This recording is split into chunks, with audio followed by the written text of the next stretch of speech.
speaker. Thank you, and we hope you enjoy the presentation today. Welcome to Convocation. My name is Tanner Linton. I'm the Student Body Vice President, and we are honored to have President Matthew Holland with us today from Utah Valley University. By way of announcement, there is a faculty recital tomorrow, March 20th, and a cadence concert on Tuesday, March 31st. In addition, both the Snow College Art Gallery and the Granary Art Center have art exhibits going on right now. Please remember to turn off your cell phones for the remainder of today's presentation. We will now be pleased to hear a musical number performed by Snow College's own Carl Allen and Phil Keene, joined by Grammy-nominated pianist John Beasley and award-winning composer and saxophonist Patrick Cornelius. Following the music, I will introduce our speaker.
Yeah, take a quick bow.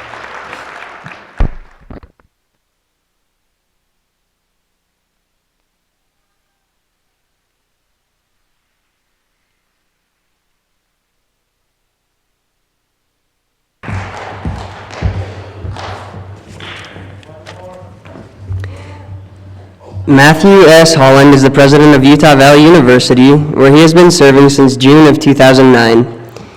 Before assuming his current position, President Holland was an associate professor of political science at Brigham Young University. Previously, he spent a year studying at the Hebrew University of Jerusalem. He served as chief of staff for the international consulting firm Mentor Group, and later as special assistant to then Governor Michael Leavitt, before going on to earn his master's degree and PhD in political science at Duke University. He won Princeton University's James Madison Fellowship, and his book, Bonds of Affection, Civic Charity, and the Making of America was published by Georgetown University Press.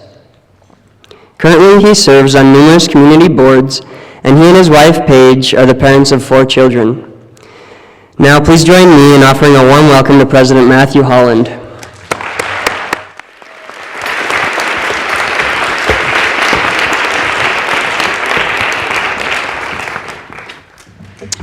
Well, thank you very much. It's really a treat for me to be here. That was just awesome.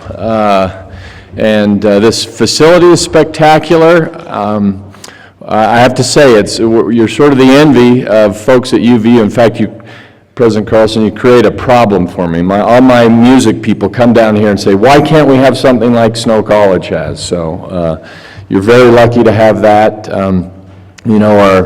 Our perspective really matters about how we see the world around us. I was thinking about that coming into town and thinking about an experience with my son not too long ago. We were headed to England for the summer to lead a student group over there for a summer of study, and my wife and I were so excited about that. We came home and told the kids that we got to go to England for the summer. And my 10-year-old son just flipped out. He just thought this was the worst possible news ever. And he had visions of playing football and with his friends and doing all the things that 10-year-old boys do. And so we kind of took him to England kicking and screaming. And then after we'd been there about a week, he started to calm down, and we had this great summer. And our second to last day we were there, we were walking down the streets of London. The double-decker buses are flying by, and I took him to buy a pastry at a bakery shop, and the sun was out. We were walking by Kensington Gardens, and he looked up at me and he said, "Dad, I just had no idea how boring Provo was." So it's all about our perspective where we are. This is a great place, so many exciting things going on here, and I'm really happy to be with you. I do have a presentation today, and I'm a little bit worried about my friends in this corner blocked by the podium. So I will not be at all offended if you want to kind of get up and just move this way. There's some seats, but some of the visuals may make a little bit of a difference if you want to take your opportunity to shift seats right now. I thought I would talk to you today about Abraham Lincoln. I love the concept of this class.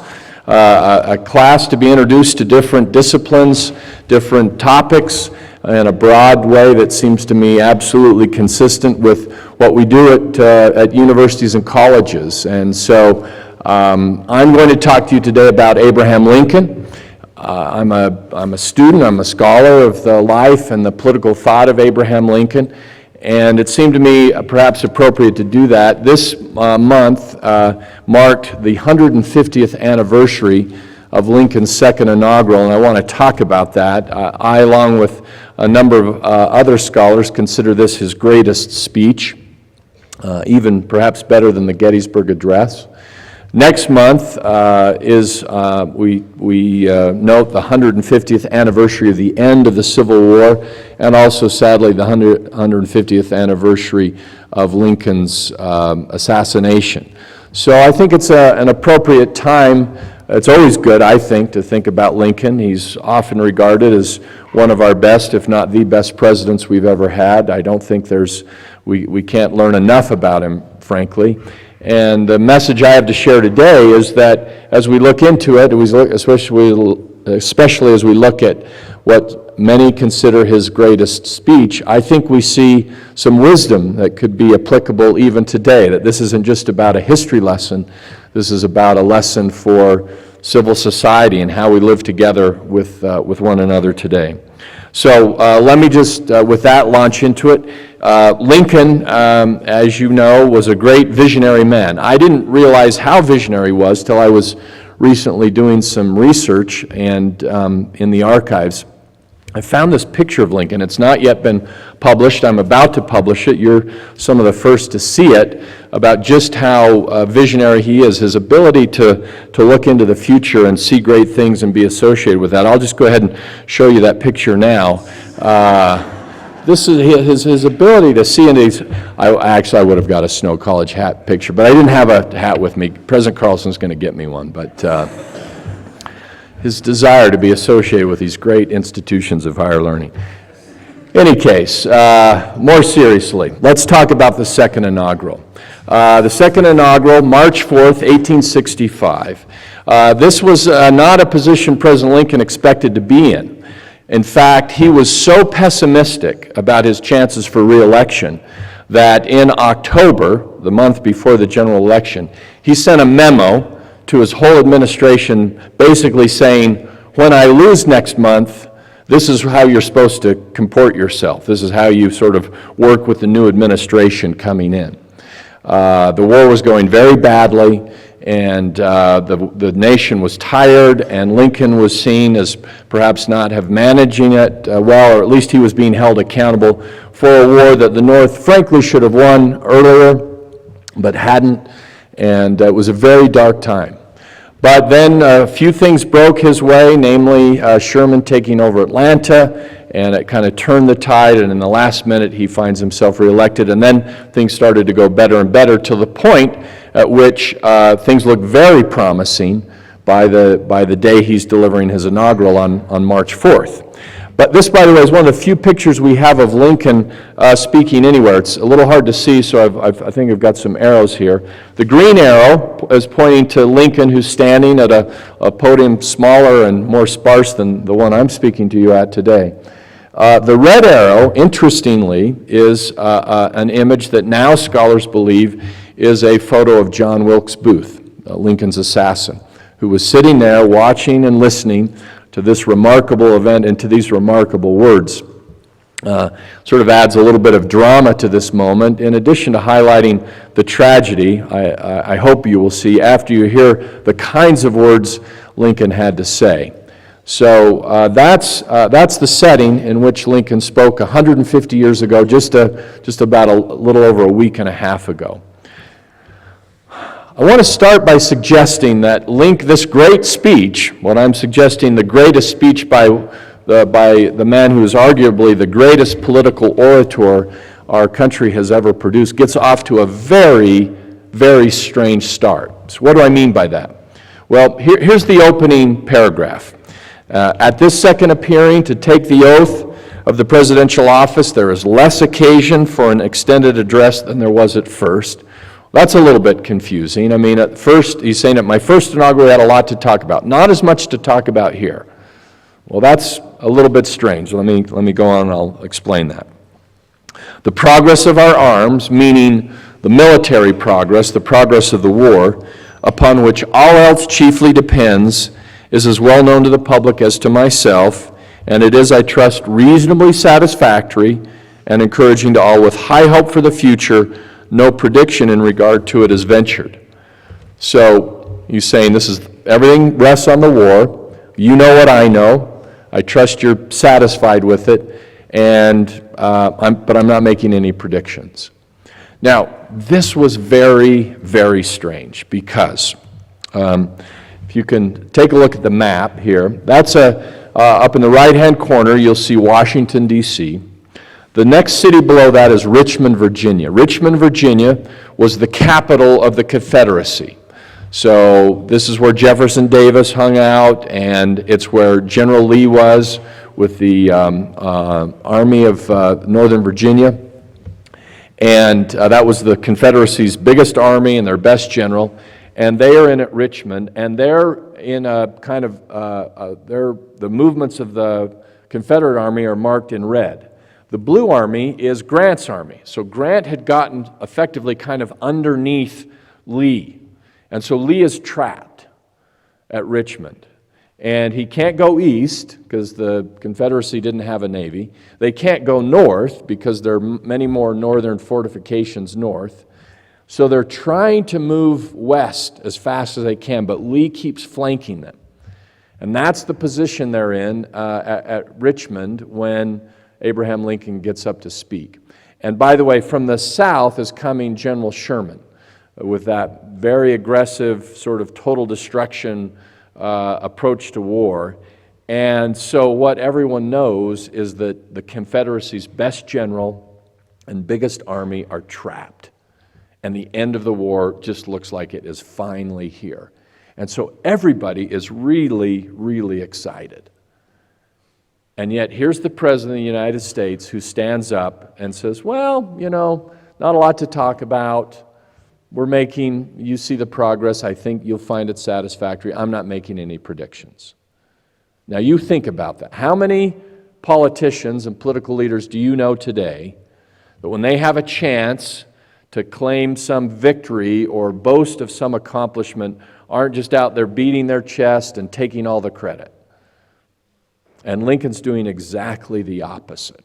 So that's sort of a strange note to open on. If the beginning is strange, the ending is unprecedented. So now I want to skip to the end of the speech, if you will. But to do that, I want to set the context. You have to get in your mind's eye what's really going on in Lincoln's mind and in the audience when he stands up to speak and he delivers this famous final paragraph to the second inaugural. So, first of all, we look at the bitter political loss for Lincoln and for the whole nation. When he's elected on November 6th, 1860, by March 4th, 1861, and again, March 4th, we now inaugurate our presidents in January. Back in those days, we did it in March. But between November and March 4th, 7 states would secede from the Union. That's before Lincoln has stepped in office, made a single decision, taken a single position. How would you feel if you're called upon to lead the nation, and before you even get into office, there are 7 states who say, we are so opposed to you, we think you're so much the wrong choice for the country, we'd rather leave the Union than be part of this Union when you're the president. That's what happened to Abraham Lincoln over those months that he prepared to be president. It was a terrifying time for him. It was a terrifying time for the country, and it was deeply hurtful in many, many respects. But that's just the start of the picture of what Lincoln was facing by the time we get to his second inaugural. Let's look at what the condition was of the war in terms of the casualties of the war. You've probably often heard it been said that there were more people killed in the Civil War than all other wars combined.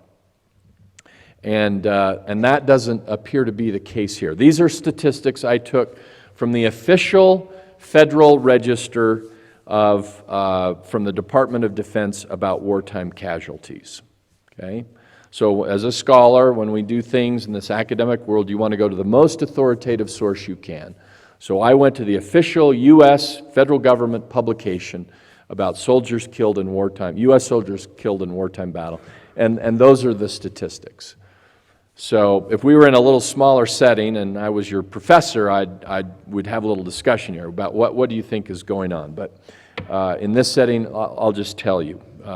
Why is that statistic so inconsistent with what you've probably all heard all your life, that more people killed in the Civil War than all other wars put together? Well, it's because of this. If you're talking about the official publication record of the U.S. government about soldiers killed, that's only going to measure what? Soldiers under the employment of the U.S. government. this does not count Confederate deaths. These are just the soldiers that were killed fighting on the northern side. When you take into consideration the Confederate soldiers who were considered rebels and therefore not official military deaths, and you add in the numbers on both sides who died even up to a year after the war because of disease or complication associated with amputation or surgery, that's what happens to that number. Over 1 million people died as a result of the Civil War, soldiers and those involved in the conflict. So that is, by far, more people than died in all previous conflicts put together. And it was a much greater proportion of the population. At that time, we're probably talking maybe 26, 27 million Americans compared to over 300 million Americans today. It's really hard, probably for us today, to fathom what this means. But one thing it means is that as Lincoln is looking out to that audience, almost every person in that audience would be affected by that statistic in some way. They would have lost a brother, a son, a father, an uncle, someone close to them. It was predominantly male deaths, but there were some female casualties as well. But tremendous emotional distress at that moment, given the level of violence that occurred, the level of death. And beyond that, there was emotional and economic trauma. Back in those days, if you lost a father or a key son, that often meant your livelihood. That often meant your ability to live in the frontier America. So there was economic crisis, there's emotional crisis, there's bitterness on both sides for this great, great carnage. And all for what? All over this ghastly thing we call slavery. Frederick Douglass once said that 2 hours of which was worse than all of the pain and angst of the whole Revolutionary War, speaking from a slave's perspective. And so that's what's going on in the audience in many respects. But even beyond that, I want to say something about Lincoln himself. Lincoln lost a son early in life, little son Eddie, who died at the age of 3. He was heartbroken about it, as was his wife. But in the White House one night, their son took a fever, in part because the conditions in Washington, D.C. were not great. They're not anything like they are today. It was sort of a swamp-infested land, actually. And the Lincolns were very busy, and their son contracted this illness. And on the night, probably when they needed him, they had a major Washington function that they had to attend to. They went off to this ball and spent the night, not happily, but sort of under obligation. And by the time they got back, he had gotten worse and worse and worse, and he passed away the next morning. Lincoln was absolutely devastated. And his wife took it even harder. She dressed in black for days and days and weeks on end. She refused to be consoled. She was already kind of going crazy, but this just pushed her over the edge. So here's Lincoln. Here's 1 million people that have died, and he feels responsible.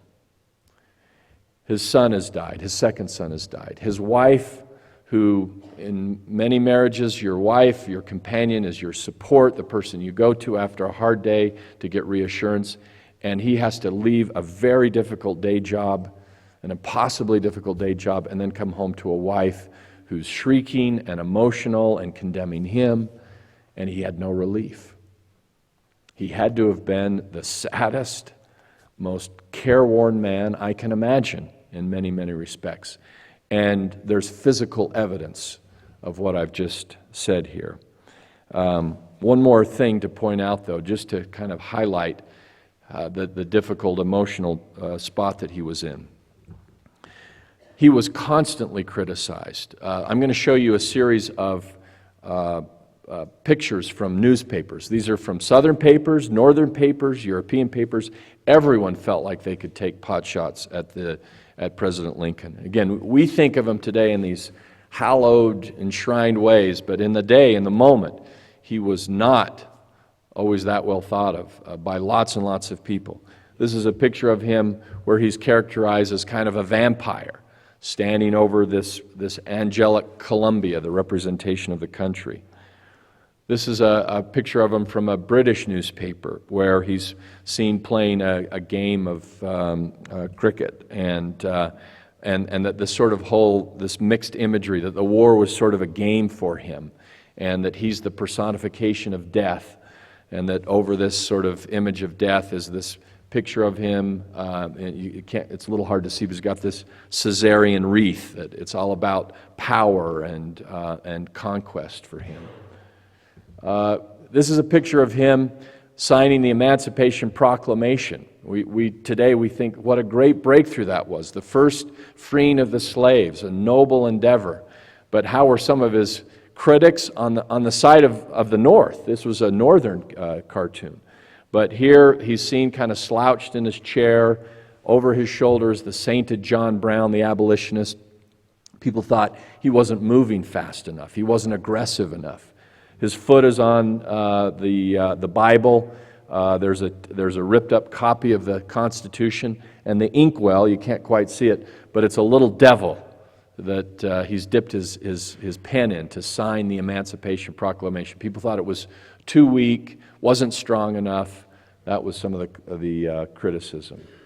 This is a very maybe the most common criticism of Lincoln. This caricature, again, coming from the North. He was not totally evil in the minds of some Northerners, like, say, the Southerners. That's on the back side of that shot, where the Southerners are rebelling. They've got kind of Satan on their shoulder, if you will. That's really evil. But he's certainly not someone like General Fremont, someone who's freed the slaves in Missouri against Lincoln's own orders. He's this really kind of just pathetic character, this guy in the middle that vacillates and tries to kind of play it both ways. And at that, he's not a very attractive guy. He kind of is like a baboon and not very coordinated and homely. And this is what he has to pick up and see in the newspapers as he reads them each day, and as he thinks about his wife who's going insane, and as he thinks about all these soldiers who have lost their lives, and he thinks about the loss of his own son. And so it takes a toll on him. This is a picture of Lincoln done just before he became president. It was after the Cooper Union Address, one of his most famous pre-presidential speeches, taken by famous Washington photographer Matthew Brady. And you see you kind of sense his strength, the dignity about him, the vigor kind of comes through. 4 years later, this is the last known photo that we have of Lincoln. Now you can see it looks like he's aged 15 or 20 years. It's just been 4 years. But you can see it in the sunken eyes, in the deep, below the skin kind of depth level of the wrinkles about him. You can see that he is absolutely carrying the weight of the world and has gone through discouragement and criticism and setback and defeat. All of that is the way of saying, that's who I want you to have in your mind's eye, thinking about stepping forward on those steps. His assassin is behind him, and looking out to that audience and knowing that the war's about to be won, knowing that he could claim victory, probably if he wanted to, knowing that he was finally vindicated on the right side, opposing a ghastly human evil like slavery. And he stands forward, that man, and he says, with malice toward none, with charity for all, with firmness in the right as God gives us to see the right, let us strive on to finish the work we are in, to bind up the nation's wounds, to heal him who shall have borne the battle, and to care for his orphan and his widow, and to do all which may achieve and cherish a just and lasting peace among ourselves and with all nations. Now, I've read a few books in my day about history and politics and government, and I cannot find, maybe you can, maybe you could make it a research project, but I cannot find in the history of the world a political military leader who, in the middle of a bloody civil conflict like that, has ever stood up and said something like, "With malice toward none, with charity for all." Prophets have spoken like that, religious figures have spoken like that, but not generals and presidents and prime ministers. But he spoke like that. It was unprecedented in human history. And as a result, I think it stands as a message that is needed today as much as ever. Let's be clear about what he's saying and what he's not saying. We live in a society today where there's lots of animosity, lots of disagreement about how we should live, about what our public policy should be, about what's the right and best course for America. And as we get into these policies and these debates, we're getting more and more polarized. We're getting more and more hostile to one another, more and more suspect of one another. And it comes out in our rhetoric and how we treat each other. And what Lincoln says, and said it at a time actually much worse than the one we're in today. I mean, things may be bad today, but we're not shooting at each other, at least not in any formal way. And he said, when you conduct yourself in your political life, you have to do it without malice, and you have to do it with charity for everybody. Notice, it's all generic. He's not saying with charity for all in the North. He's not saying we'll take care of the orphan of the Union soldier. He's saying everybody, black and white, North and South. We have to root out that malice in our heart, and we have to practice charity. But the genius of Lincoln's talk is this is not just some simplistic message about, well, we just all have to love each other and forgive everybody. Note, don't miss, as important as those first lines are, with malice toward none, with charity for all. Note the next line, with firmness in the right, as God gives us to see the right, let us strive on to finish the work we are in. Well, what's the work they are in? The work they were in was the work of war. The window between the time when Lincoln gives this speech and Lee surrenders to Grant at Appomattox Courthouse, it's only a few weeks, another 25,000 soldiers will die. Lincoln was sure there was a right answer to this question about human slavery. Lincoln's message is not to say to you, well, don't really care about moral truth. Don't really care about what's right and what's wrong. You should care deeply about it. You should think about it. You should study it out in your own mind. And you should take positions based on what you think are the morally right things to do for your community and for this nation. That's a given. The trick and the difficulty and the Lincoln challenge for all of us today, though, is to do that without hating your opponents. To do it with love, to do it without malice, to do it with generosity. It's a very difficult thing to do, but our very best president in our very darkest hour showed us how to do it. I think if we want to really pay tribute to Lincoln on this 150th anniversary of his death and the final completion of the Civil War, we would do so by trying to follow this formula for how we treat each other in civil society. Thank you very much.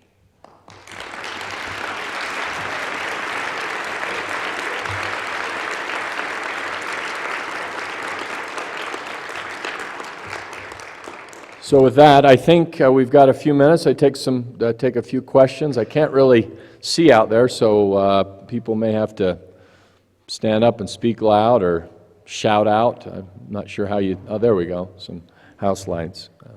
Any questions about my argument here about Lincoln, Civil War, my last score at Snow-Capped Lanes.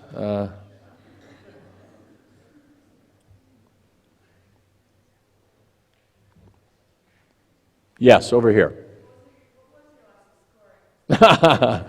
I'm a very strong bowler at 105 as a sort of a consistent score. And the pancakes there are very good, so my kids will affirm that. So, yeah. Was there another hand up over here? I saw someone pointing somewhere. Oh, yes, over here, sorry. When I was an undergraduate, I studied political science and English. I was a double major. I did political science because I loved the subject, and I did English because I thought it would be good for me. And I just was always grateful for that training. After I graduated from BYU, and then I went to Israel for a year, studied at the Hebrew University of Jerusalem on a one-year graduate program for the study of leadership in Western democracies. Then I worked for a couple of years, as was mentioned, and then went back to Duke to earn my PhD and master's in political science, where I also became a Cameron crazy. So you can guess what my brackets for the NCAA tournament right now. So yes.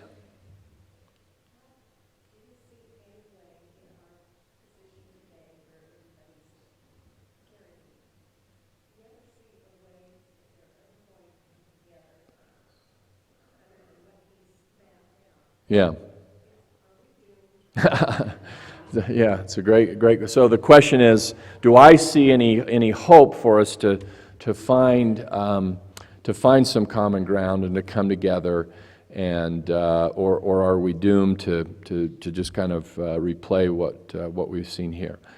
Well, first of all, I'll say, we do have this rich resource called Abraham Lincoln. He has shown us a way, and so given that Lincoln is so widely admired and embraced, that gives me hope that we have these historical resources that we can turn to and look to that could suggest a way that we could learn to live together more productively than we currently do. So that's one thought.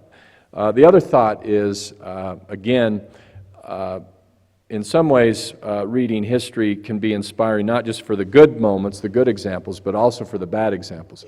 Things are very challenging in this country right now, but they've been worse. And the Civil War was the lowest point of that, and we're not there yet. And there have been other moments when Thomas Jefferson assumed office. There was dramatic dissension in the country. America has this amazing resilience to it, and we have our ups and our downs, and my own view is that we are sort of in a down period right now, culturally speaking, speaking in terms of conflict, but I still have great hope in this country that we will find ways to work through these things and come together in the moments when we really need to. There is much, I think, that unites a lot of America. Some of our challenge, I think, comes right now with party systems and the way that those are organized.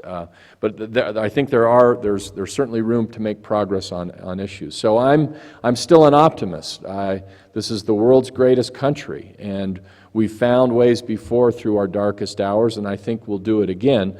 But it is sobering, and we will have to step forward and embrace some of these principles, or we will be condemned. And so I'm not Pollyannish optimistic. I'm not just saying absolutely, but I'm saying the resources are there, and we've done it before, and I think we can do it again.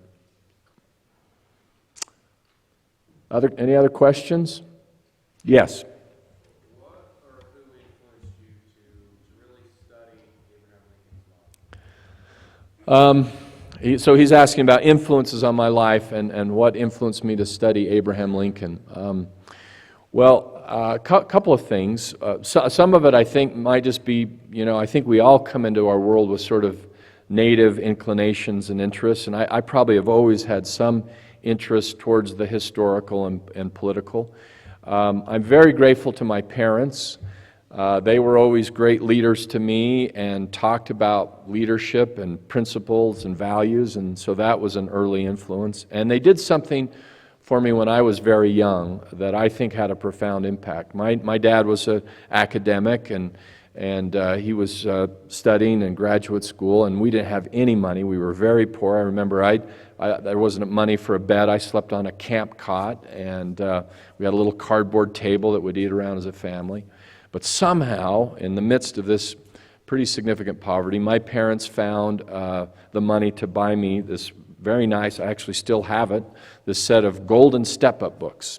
And they were introductions to figures of influence in America. And they were written for kind of a kindergartner, first grade level style reading. And there was a book about Thomas Jefferson. There was a book about Abraham Lincoln and Robert E. Lee and Lewis and Clark. And I just consumed those books. And the book about Lincoln emerged as my favorite. So that was an early interest. And now, having said that, I did a lot of other things in high school and college. I didn't really pursue that focus actively till I got to graduate school, and I was really looking around. I was sort of fascinated by this question about, can we live together? Can we practice a principle of love in our politics? Because as a political scientist, you read about liberty and separation of powers and constitutional order and justice and all of those things. Those are very much studied, very much part of the language of the discipline, but I didn't ever read much about love. But I come from a moral tradition myself that suggests that's how we should live with one another. So as I started to look around to say, well, who's thought about this? And I kind of turned to my old hero, Abraham Lincoln, and said, he's one of several that really thought about it. And so that's what I pursued at the graduate level, was a study of Lincoln and 2 or 3 others who not only practiced this principle that I've talked about tonight, but really thought about it intellectually and philosophically. So. Any other questions? I think I'm getting the signal, the waving signal that says you're done. Oh, you've got a question. Oh, yes, please. The man from the booth.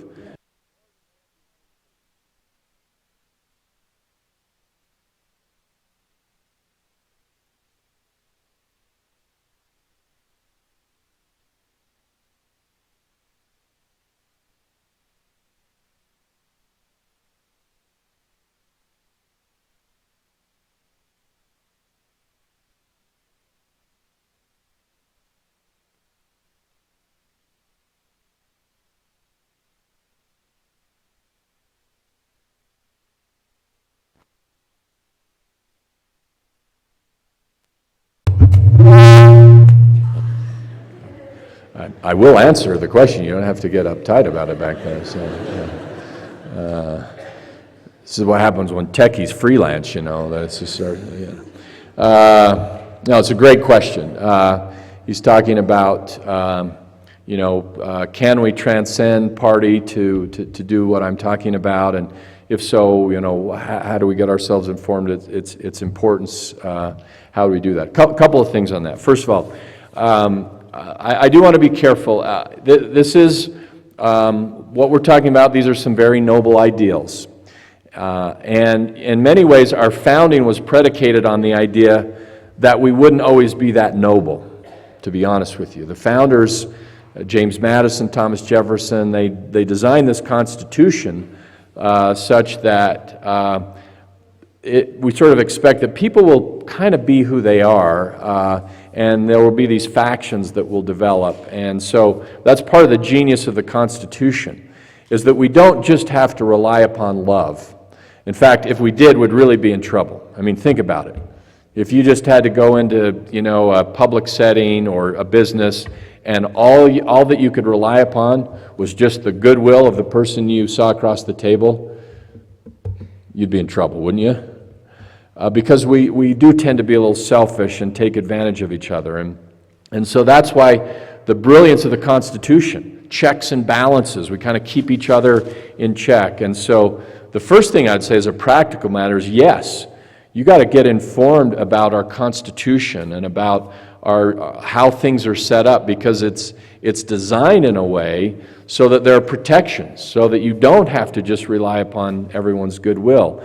But that only works if you know how it works, and if you get involved yourself, and you realize, what's the difference between the House and the Senate? And what's the relationship between the legislature and the executive? And what role do the courts play, and should they play? Because if we don't protect those checks and balances and those particular arrangements, and we're only left to goodwill and love, we are in deep, deep trouble. So you have got to get yourself educated. And that doesn't mean you all need to be political science majors. I did get into it because I saw it as a growth industry. That proved not to be true, but fortunately I found a job anyway. You can study other things, but I think every citizen should know a little bit about the Constitution, should know some of our history, should know some of these ideals, and whether you take classes here at Snow or you do a lot of reading on the side, you've got to get yourself educated and defend those principles and those practices as best you can.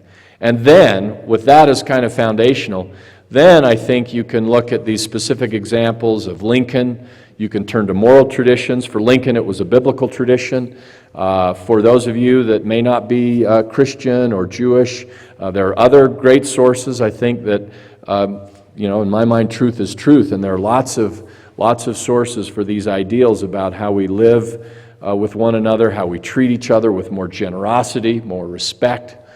You've got to find the moral tradition that works for you, but they're out there, and I do think you'd be well served, not just for personal religious reasons, but for civic reasons, to be well versed, to be steeped in the literature, scripture, philosophy, ethics, the things that will help you take other human beings more seriously, show them more respect, and help you live together and help those that around you live together more productively. So I think with that, we're probably about at the end of our time here. Thank you. You've been a wonderful audience. It's been an honor to be with you today.